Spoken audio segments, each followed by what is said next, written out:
OTAs underway, another phase, and there are some players out in Berea for the Browns to physically coach out on the grass and get some things done today, tomorrow, in this phase of the OTAs.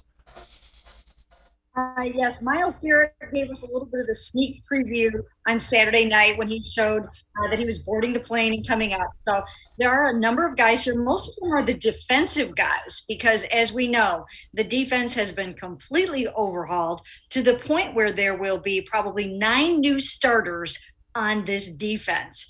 So these guys need to get in here. They need to kind of get their act together. So, you see guys here like Malik Jackson. You see the rookies here like JOK. You see Myles Garrett. Mac Wilson is here. So lots of defensive guys. And that's terrific because they really need to kind of get it together. And is this an advantage? Does this help the defense just because you physically can be out on the field? You can kind of get that relationship going, and as much as anything, spatial relationship of how each other line up in this defense. Yes, absolutely. They need to start to get to know each other. They need to start to kind of get their communication down, their timing down. The coaches have to decide who's going to wear the green dot and call the plays. And so there are plenty of things that they need to work on to kind of get their act together for this season because they're starting out against the Kansas City Chiefs, and they are going to have to hit the ground running. When you look at how important these things are, last year they didn't have the ability to do that. Does this help the thing going into training camp, do you think, the organized team activities? I think so. I mean, the first thing that will happen after these will be the mandatory mini camp.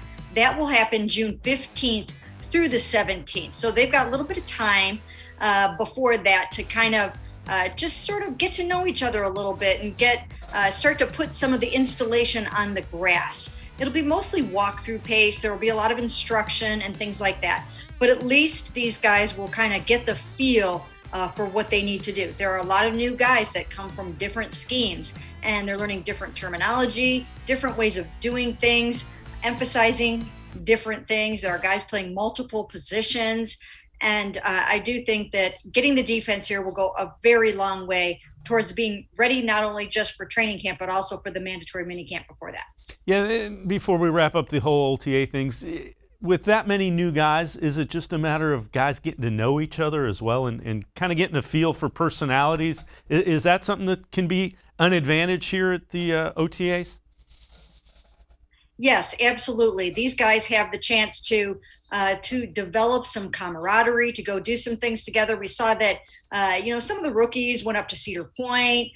Those kinds of things, they really go a long way towards team building. And they didn't have an opportunity to do that very much last year at all. They didn't have the OTAs, and they didn't get this chance to really kind of get to know each other. And that's vitally, vitally important. The good thing about this defense is that there are a bunch of very personable guys. There are guys that are very gregarious and friendly and upbeat, like John Johnson and Greg Newsome. And I don't think it will take long for them to get to know each other.